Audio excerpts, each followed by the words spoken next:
What's up? What's happening, folks? Welcome back to the channel, Sports Life and Politics TV. I'm Samuel Koppel, YouTube's #1 couch detective, and I'm here for the news. And here recently, a war broke out between Hamas, the military wing of the Palestinian people, and the Israelis.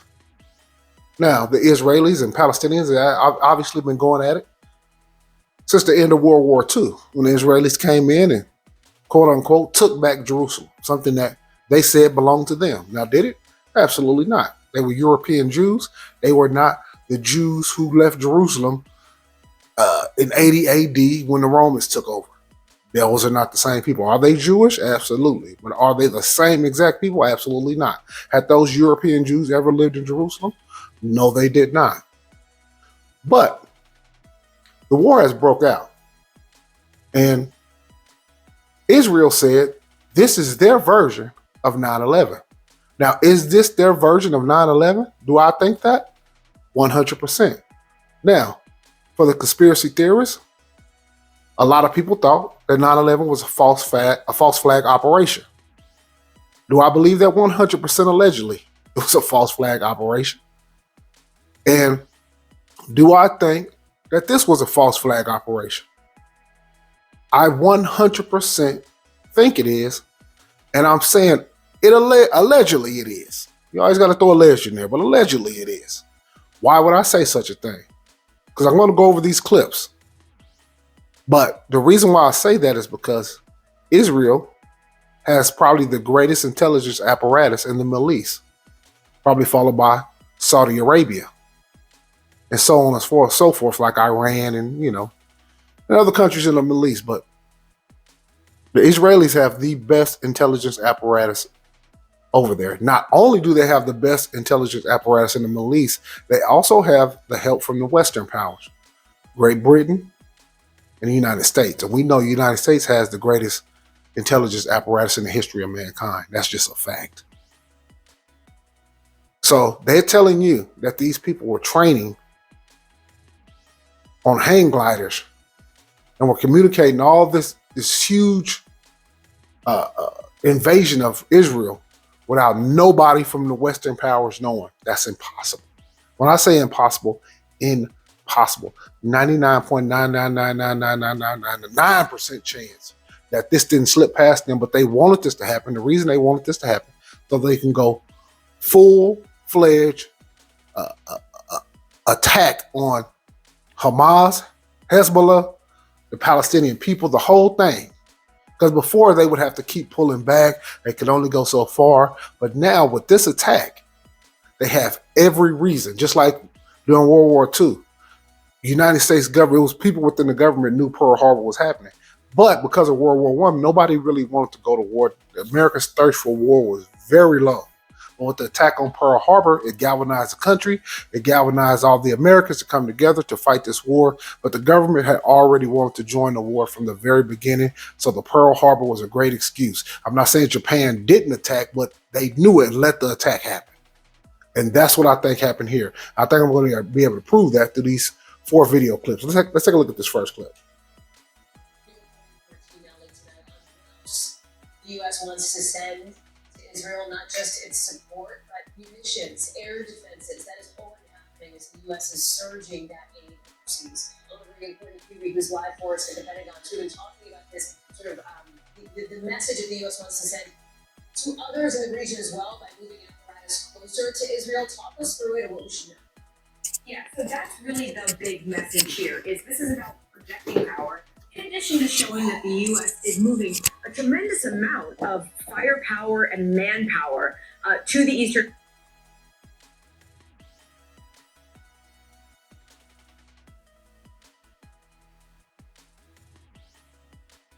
Has the ability to surge this kind of to the aircraft carrier and the supporting ships and all the personnel and all the aircraft. This is also about messaging the groups who may be supporting Hamas. We've been hearing a lot about Iran over the last several days since this assault first began. That is because there has been this long-standing relationship between Hamas and Iran. Iran has provided training. I'm sorry, the sound went out for a second. Let me rewind it just a bit. Ships and all the personnel messaging too. It's not just about messaging to Hamas that the U.S. has the ability to surge this kind of to the aircraft carrier and the supporting ships and all the personnel and all the aircraft. This is also about messaging the groups who may be supporting Hamas. We've been hearing a lot about Iran over the last several. Let me say this. Do the Iranians help the Palestinian people? Absolutely, 100%. But they're not helping them no more than they already have been and always have been helping them.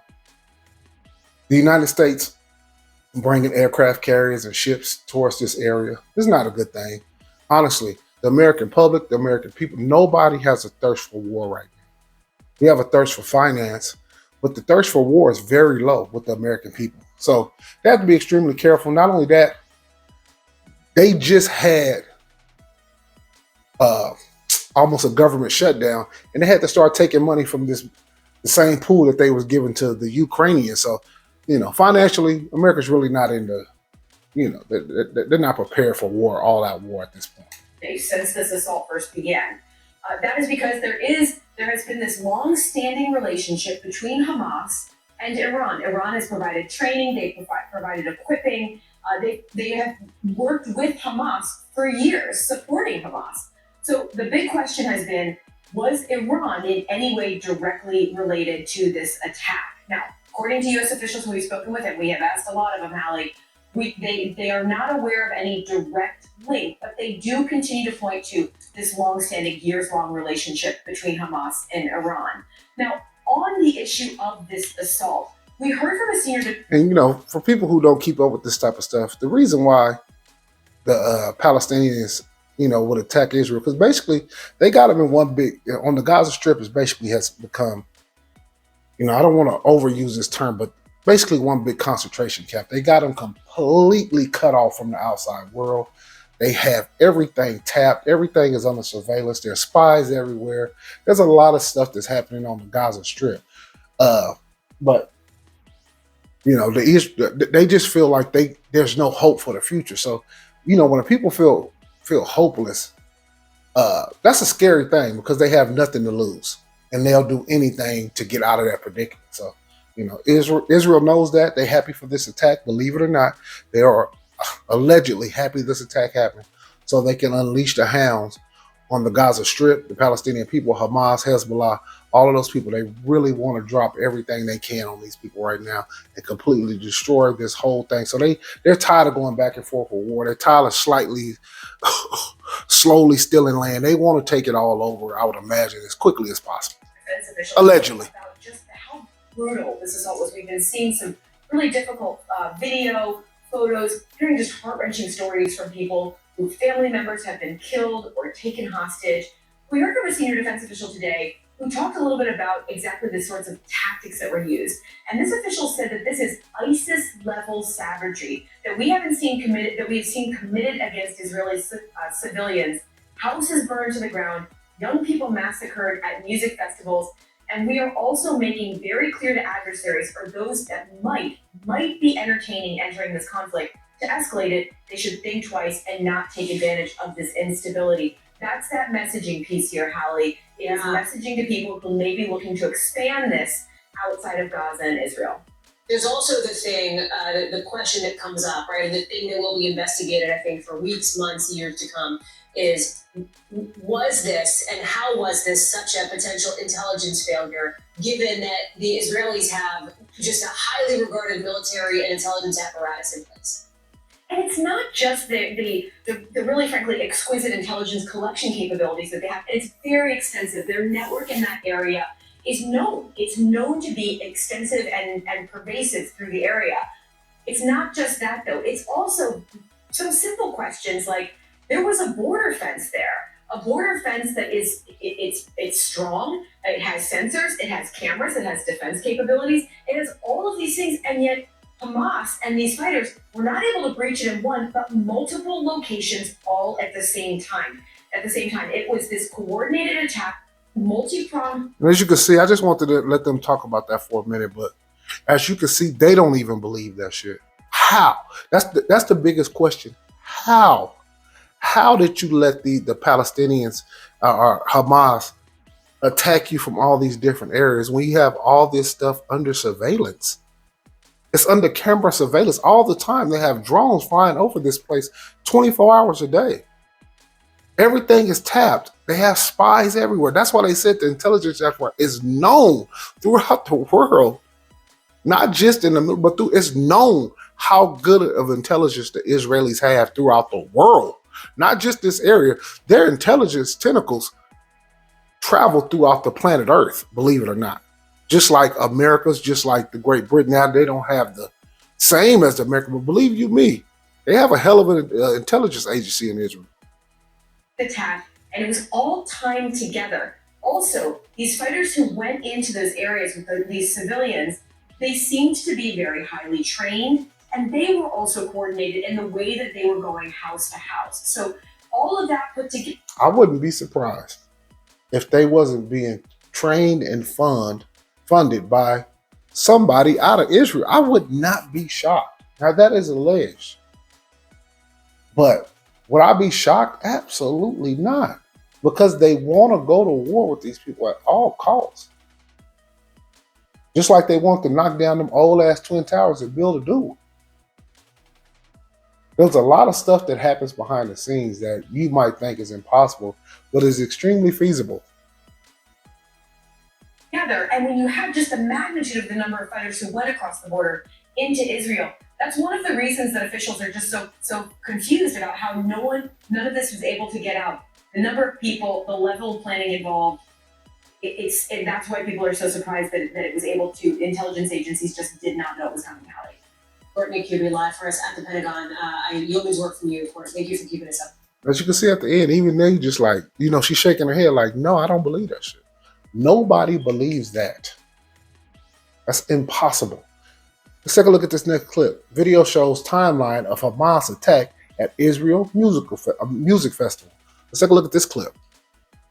You're getting into a new video and survivor testimony, giving us a clearer picture of what happened and when in the early minutes of the Hamas invasion, specifically at the site of a music festival where nearly 260 people were killed, according to Israeli first responders. Our Josh Letterman is laying out what we know about what happened. Was 260 people killed? Maybe.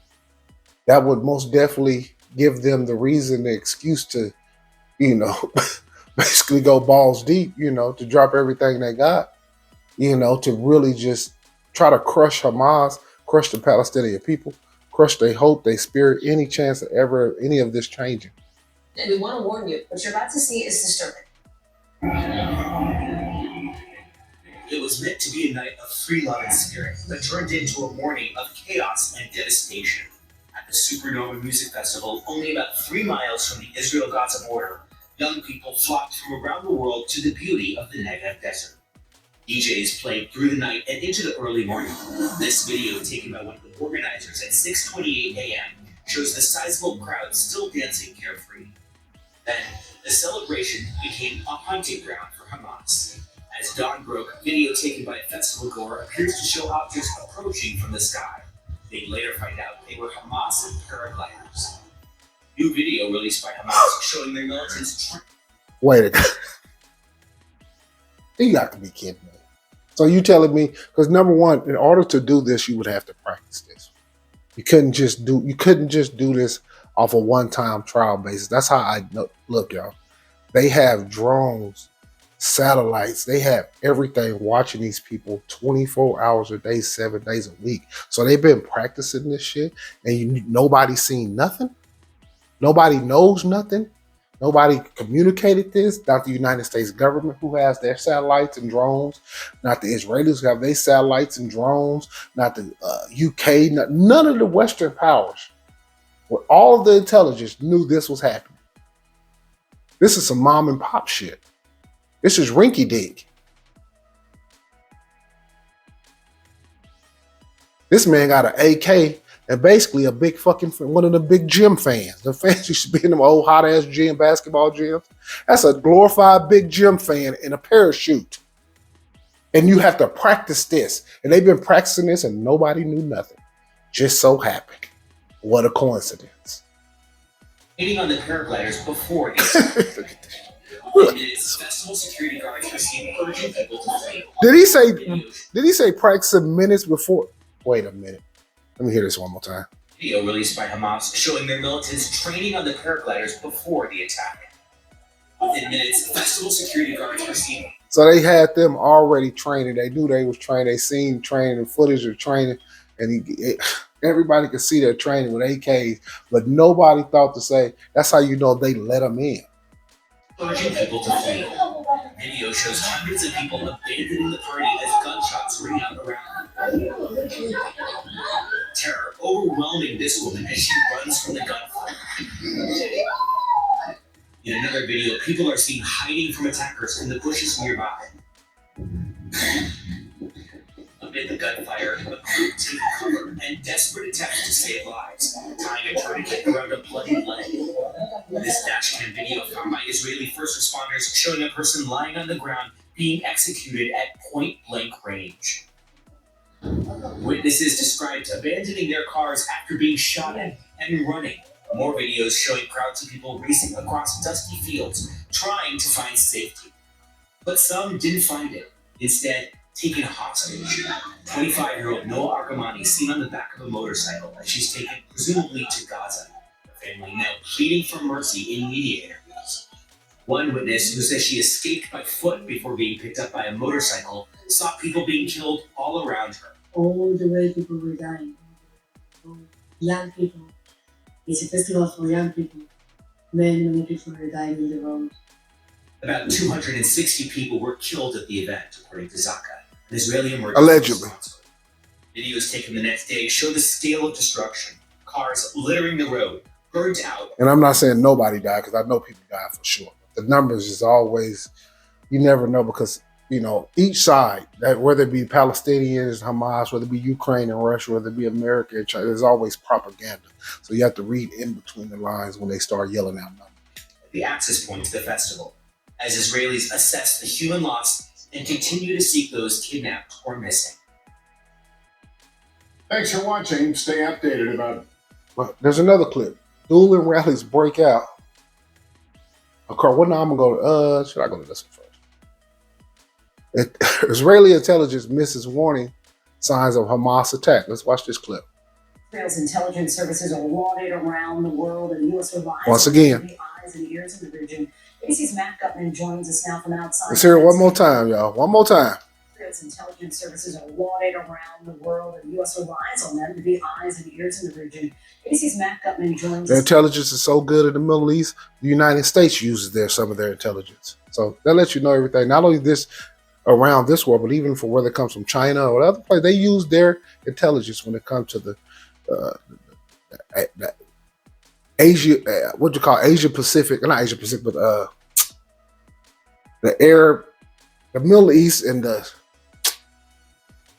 Eurasia, all that shit in that area, they use intelligence, and their intelligence agency is lauded and respected and well known how great they really are at gathering intelligence and spies. It's now from outside Defense Headquarters. And now, in the midst of the mourning there, we have to imagine Israelis are wondering what's next and whether there were warning signs missed.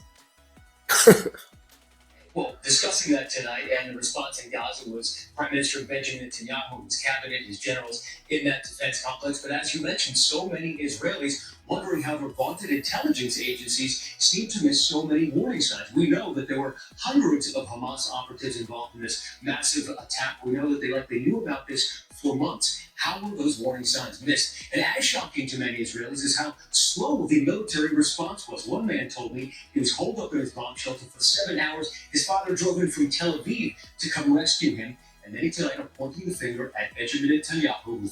Well, he had to let the whole thing play out. The military was held back. They had to react slowly, because if they reacted too fast, then the damage that Hamas would have done would have been minimized, and it wouldn't justify all of the force that they wanted to use in Palestine. From that far right-wing government, and so much division in Israel. For so many Israelis, they tell me it seems that all systems here broke down everywhere all at once. He said all systems broke down everywhere at once. Imagine driving in your car. The motor blows out. The tire goes on flat. The hood pops up. The gas tank is leaking. Uh, the air conditioning stopped working. I mean, everything at one time goes out. We know that's impossible. You might have an engine blow. That's possible. You can get a flat tire. That's possible. The air conditioning go. It's a lot of things that can go out, but not all at once. You're not going to get all these things at once without some type of chicanery, or at least not being completely negligent and knowing that you didn't put no oil in here. I didn't put no gas in here. I got 2 nails in my tire. That means it was a setup for failure if all those things went out at once. But obviously, they knew and they had to wait. Already ensuing, Matt. Thank you. Yeah, they had to wait for that, y'all. They did. Let's check this last clip. Dueling rallies break out across U.S. after Hamas attacks Israel. Now, obviously, you have Palestinians who live in America, and you have a lot of Jewish people from Israel who live in America. And a lot of people who are Jews who just been in America their whole lives. Their family's been in. But you're going to have dueling rallies. You're going to have both sides slinging mud. But, right is right and wrong is wrong. Let's take a look at this clip. Back in the U.S., security is being beefed up at embassies and synagogues while protests and rallies of support are taking place from New York to Los Angeles. CBS's Rika Duncan takes a look at the heightened tension. Tonight, as attacks continue thousands of miles away, and as you can see, the Israelis are showing no mercy on the Palestinians. None. They don't give a damn about men, women, children, dogs, cats, hats, buckets, chickens. They don't give a damn about none of that. They're going to unleash their hounds. They're going to drop everything they want to drop. They're going to try to demoralize these people and send them back at least 10, 15, 20 years. Set them back at least 10, 15, 20 years to where, they can't really rage no war no more. So, but you have to be careful because it ain't just the Palestinians you fighting against. These are also Muslims. And it's billions upon billions of Muslims across the world. So you have to be careful with this. That's why they needed this to be justified. In the U.S. are running high. Ruling demonstrations will help with the second day. Wait a minute. Was that a Negro I seen out there? I thought I seen a Negro. Emotions in the U.S. are running high. Oh yeah. I see them box braid weaves from 100 miles away. What in the fuck are them? They might be Africans. I don't know. It could be African. But if that's an American Negro, you ain't got no business out there. Both of these people have been going at it since the 1940s, and that's their business. Yeah, I'm on here, giving basically a small history lesson and reporting on the news, but ain't no way I'll be out there in the middle of a protest. No way. The Negro got too many of his own goddamn things he needs to fix. He got too many of his own rights he's trying to fucking fight for. No, he has no business out here with this. Ruling demonstrations will help with the second day outside the Israeli Look at this. consulate in New York City. There's another Negro. I seen another one. That could have been African, like I said. You know. Protesters have taken to the streets from coast to coast since Saturday.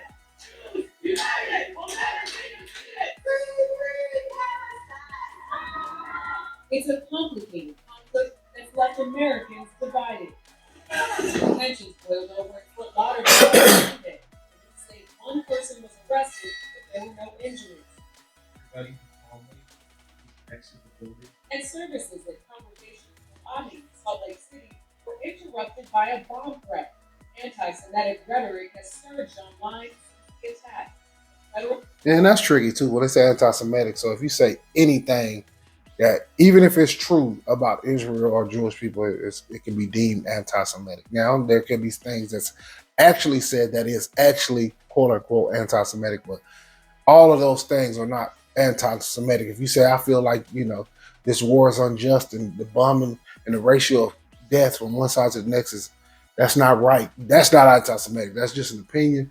And that's just somebody who's saying they call it how they say, because there's no doubt there'll be far more death on the side of the Palestinians than there will be the Jews. There's just no doubt about that. The law enforcement say there are no credible threats.